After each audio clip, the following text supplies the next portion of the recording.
You're on a journey through the Bible to experience the epic story of God and to learn your part to play in the unfolding drama. Prepare for your role as you learn your history, your enemy, and your king. Welcome to the Bible Brief. Join us today as we consider the system of sacrifices that God gave the nation of Israel. It's a system that points to a larger need, the need for a permanent sacrifice. You're listening to the Bible Brief.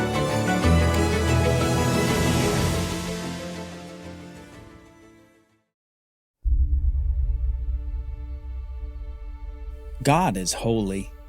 He is completely set apart, different, above and beyond everything we can imagine or experience. He dwells in unapproachable light, with splendor greater than the greatest magnificence. He is perfect and pure, with such presence as to humble the greatest among men into total and complete surrender. This is the God of the Bible.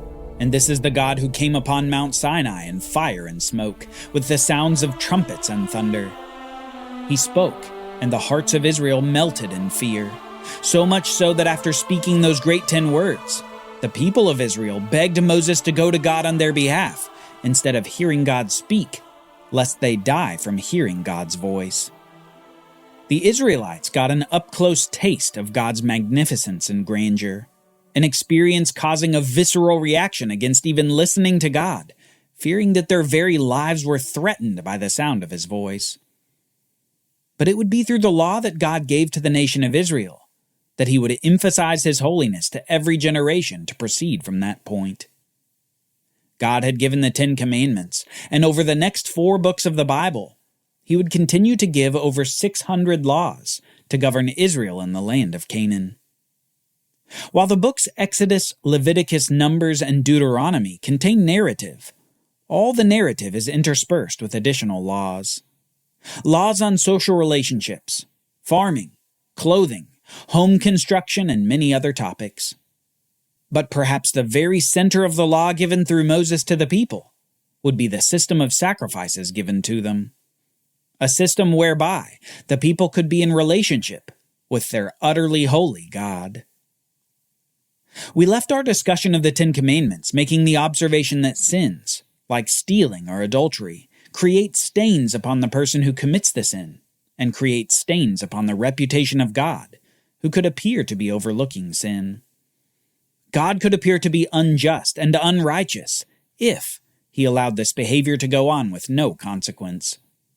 Well, it's through the sacrificial system that God allows these sins to be dealt with, so that a restoration can happen. A restoration where the sinner could temporarily be made clean from the stain of sin, and where God's reputation could be protected. This reputation rooted in God's holiness. The fact that God is totally, completely set apart and above, different and utterly unique, morally righteous, and perfect altogether. If sin goes unpunished and unaddressed, God's holiness gets a question mark attached to it. It makes people ask, is God really holy and perfect? Is he really so different from us? Is God really just? Well, in order to protect his holiness and his reputation, God prescribes a way to deal with the stain of sin. And this way is sacrifice. The sacrificial system is a core part of the law for the Israelite worship of God and for life in the promised land of Canaan. That land first promised to the fathers, now to be inherited by their offspring. In the system of sacrifices, we see God's requirement on the people to sacrifice animals and produce to achieve the 2 primary purposes of the system. The first purpose is to protect God's reputation, and the second, to allow for restored relationship with sinful people. Now, we've already said in prior lessons that sacrifices at minimum give honor to God and demonstrate dependence upon him.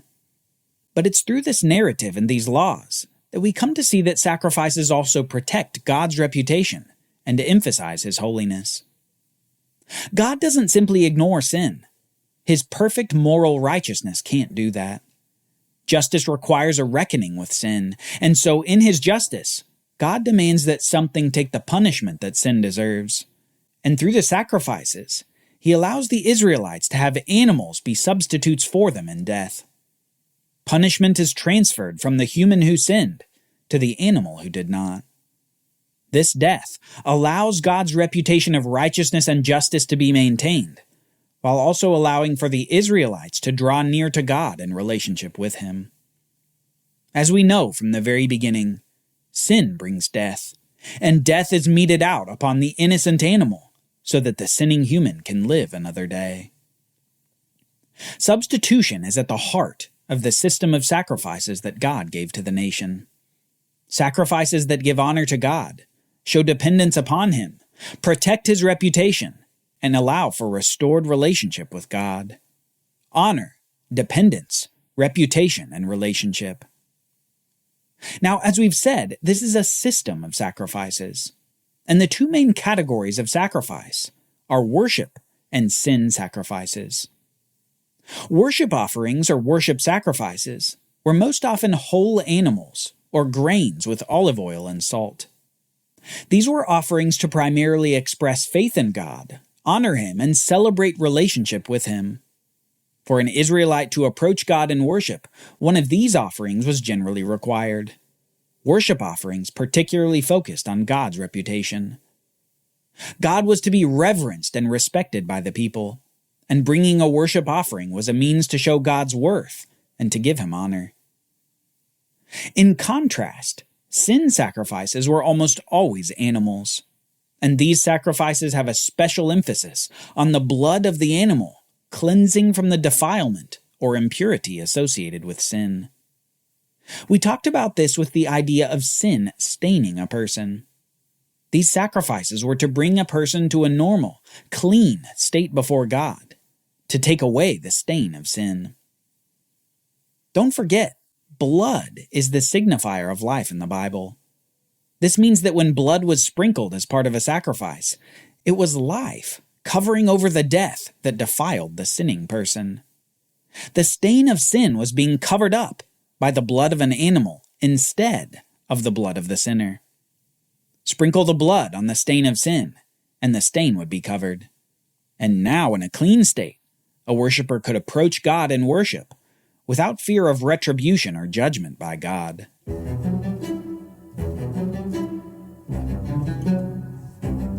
This whole concept is what the Bible calls atonement.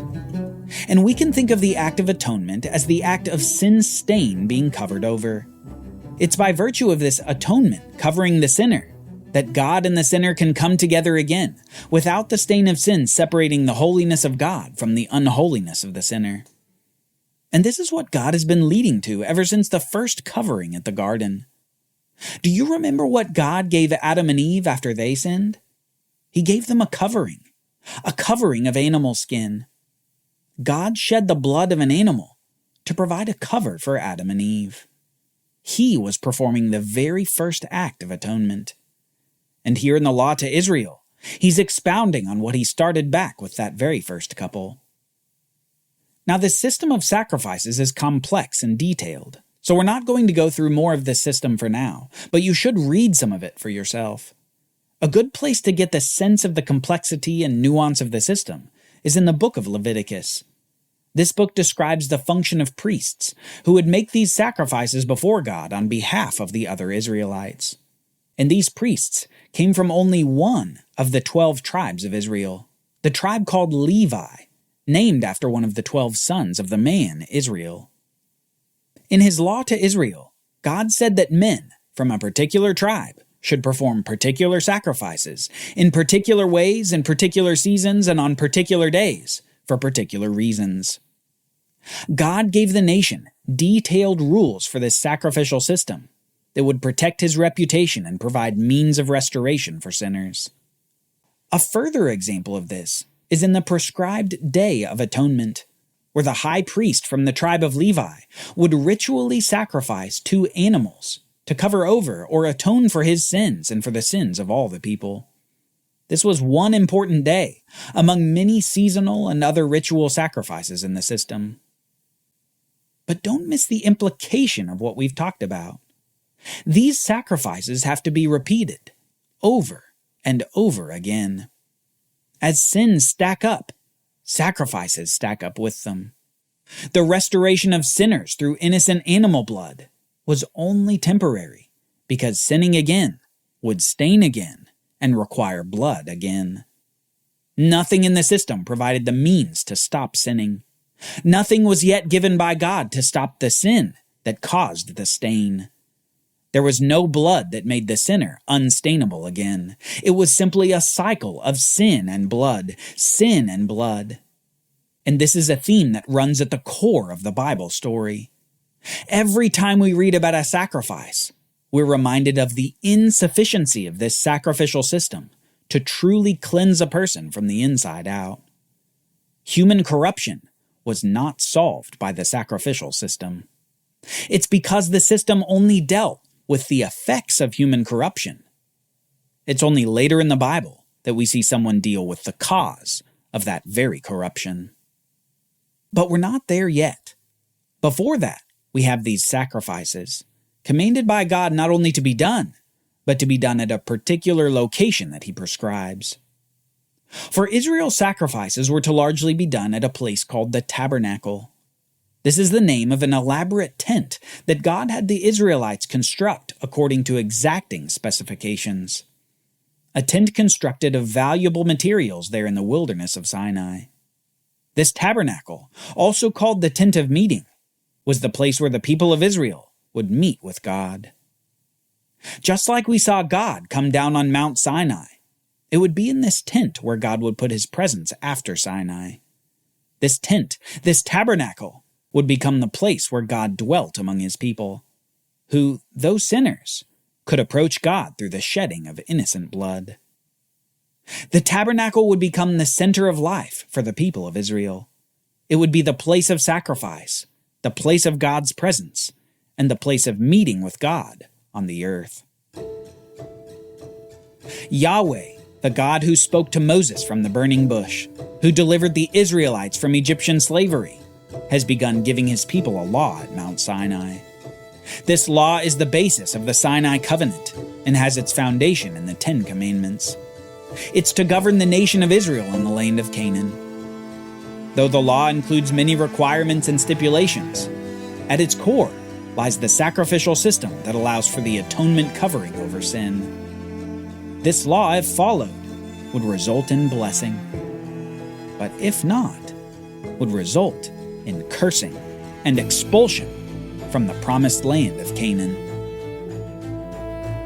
Despite the hope for blessing and the warning against cursing, however, in a preview of what's to come, the one who would become the first high priest from the tribe of Levi, the one who would be tasked to uphold God's sacrificial system, commits an egregious sin against God. The people of Israel want a God they can see, and Moses' brother Aaron is happy to oblige. Join us next time as we see one of the major sins of the people of Israel. For Bible readings, reflection questions, and quizzes, don't miss the Bible Brief app.